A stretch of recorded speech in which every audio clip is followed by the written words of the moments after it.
So I have the 50mm f1.8 from Sony. Let's unbox it. So I just picked this up. Actually, my daughter picked this up over at Horn Photo, which is my local camera store here. Basically, I got this. Well, I recommend this for her. This is not my lens. I'm opening it for her. I asked my daughter, hey, can I unbox it?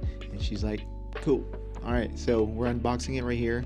I actually own the 50mm f1.2, which, you know what? I should go ahead and grab that really quick. Hold on one sec.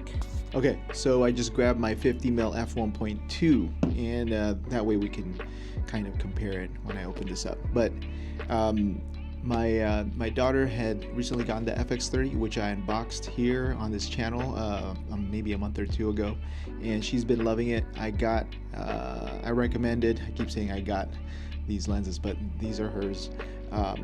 So she got the FX30, and the first thing that I recommended that she get is something like a 24mm equivalent for her camera, because the FX30 is a crop sensor. So that, I think it was like a 14mm, I forget, but I unboxed that as well with the FX30. And now she just needed something that's a further reach, and I recommended to her maybe an 85-50mm lens, and we ended up picking up a 50mm f1.8, which right now is about $200. You can pick that up brand new, $200. And I had her basically look at her FX30. I mounted an 85mm that I had. I have the 85mm 1.8 G Master, and then she thought it was too much of a telephoto lens. So I put a 50mm on her FX30, and she loved that. And I actually recommend, either that focal range, a 24mm like full frame equivalent, then maybe a 50mm or an 85mm equivalent.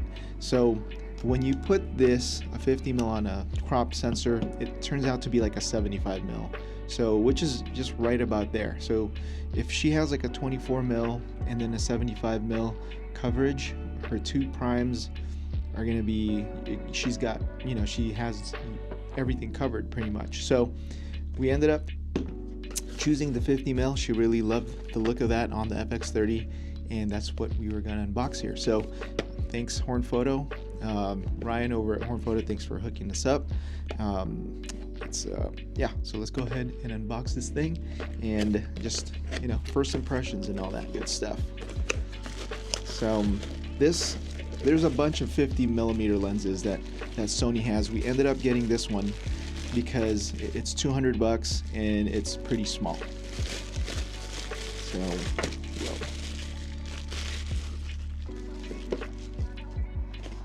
So there's a whole bunch of just like instruction manuals there. We got the lens and the lens hood. So the lens, like I said, it's a very small lens, and just feature-wise, it's very simple. There's nothing much to it.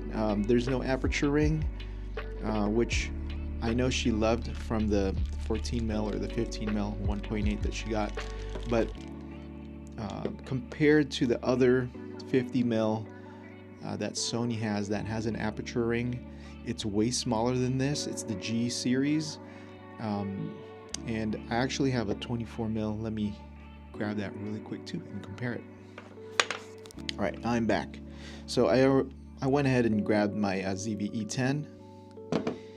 Actually, that's not mine, it's my daughter's as well. And the 24mm G, it's a 2.8. So I just want to grab that here for comparison. But here's the lens, just very simple. So it has a 49mm thread on the front. So if you want to use, like filters and whatnot. So it's an f1.8, which is nice for low light.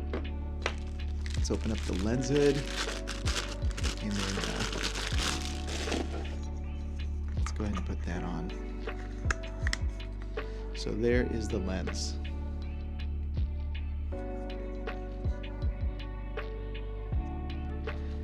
So here is a 24mm f2.8, the G series. Like I said, they also have a 50mm, or I think it's a 40mm version, yeah, something like that. But that was the other consideration, because she really liked the aperture ring that was that was on her previous lens. This doesn't have an aperture ring, but this will give you an idea on the size of this series of lenses, which would be like a 40mm or 45mm, something like that, compared to this. Let's go ahead and take out the hood. So, I mean, this series is about $400 to $500, this lens, and it's not as fast. It's 2.8. This is a 1.8, and it's considerably, it's not that much bigger, but it's considerably smaller than an f1.2 G Master lens. Just look at the difference on these two guys. So yeah, and this one, I mean, this one's huge, so the reason I recommended this one is I think everyone should have a 50mm lens. It's a very, very useful range. I love using 50mm in conjunction with my 24mm, and when I do that, I always have an 85mm, just on standby. When I'm doing events, sometimes the 85 is just way too close, and the focusing distance usually is not that as good as a 24 or a 50. So when you're in cramped spaces, the 50mm really comes in clutch. And there's a reason why these guys, like the 50mm lens was like standard back in the film days. Like when you bought a camera, a 50mm usually came along with your 35mm cameras. So that's why I recommended this one. It's super light. I just got brought along this ZV E10 just so I could show you what it looks like. So this is what this lens looks like with a crop sensor, like a small body mirrorless style camera. It's like almost no weight, I love this type of setup when you're just having fun, just shooting for fun. It's really fun. So 50mm on a crop sensor, it would be like a 75mm equivalent. So now that she has the 15, now the 50, I think she'll have like all her bases covered. The cool thing with this lens is it's a full frame lens as well. So if she ever upgrades to an FX3 or something else down the road that is a full frame, this will work great. Her 15mm won't, be compatible, unfortunately. But you know what? When we got that lens, we were considering really like what type of like videos was she going to create, and most of it was like Instagram style, like talking head type of stuff, where she was filming herself, and that 24mm equivalent is really I think perfect for that style of shooting.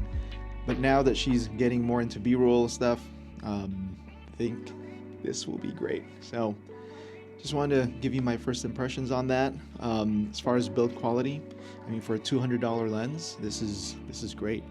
I don't know what it's made out of. I can really look it up really quick. I have it here. What is it made out of? I mean, it's got really good reviews on B&H. That's the page I'm looking at. It's when I looked at lenses, Sony lenses, this was like the top lens when I sorted it as far as best-selling lenses. So there's a reason why this lens is just popular. It works great on APS-C, it works great on full frame. So yeah, let me know what you think of 50mm lenses. Some people think it's that they're boring. I think they're a necessity. They're one of your like go-to lenses, you know, for the longest time too. Like it's been like that for forever. So as far as, let's see, specs. Okay, so it's the weight, I can tell it's really light, 6.56 ounces, 49 millimeter thread. I'll just go over this really quick. So here's the 50 millimeter FE50 f1.8. Maximum aperture is 1.8. Minimum aperture is f22. It's a full frame compatible lens, and minimum focusing distance is 1.48 feet, so almost 1.5 feet. It has 6 elements of optical. That's the optical design. 6 elements in 5 groups. It's an autofocus lens, and by the way, it's focus to wire, so it's you know, the manual focusing is going to be electronic. Filter size is 49 millimeters, and dimensions are 2.7 inches by 2.34 inches.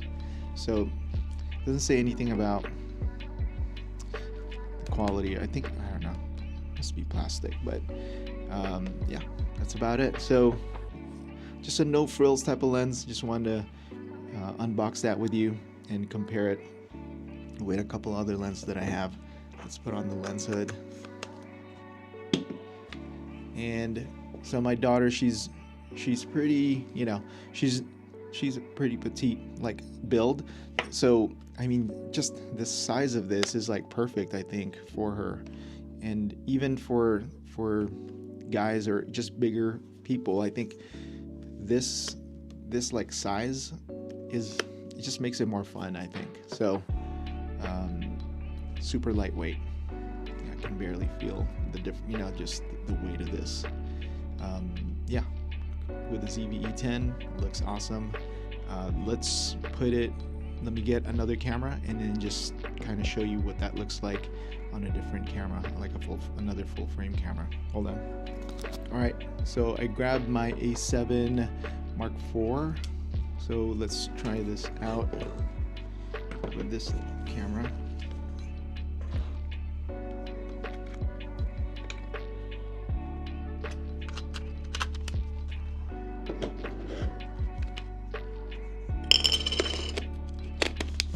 Alright, so this is what it looks like with an A7 Mark IV. You know, just kind of like a full body, like full frame Sony camera, your standard stuff. There you go.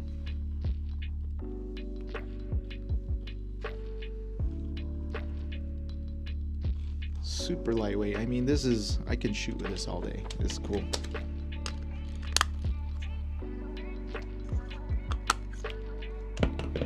Cool, so that's what it looks like with an A7 IV, and compared to the 50mm, and then, you know, unfortunately I didn't have that other lens, the 40mm 2.8G series, but it's pretty close to this size.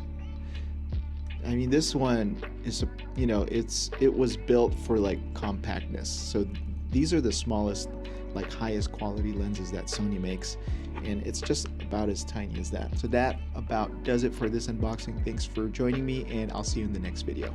Peace.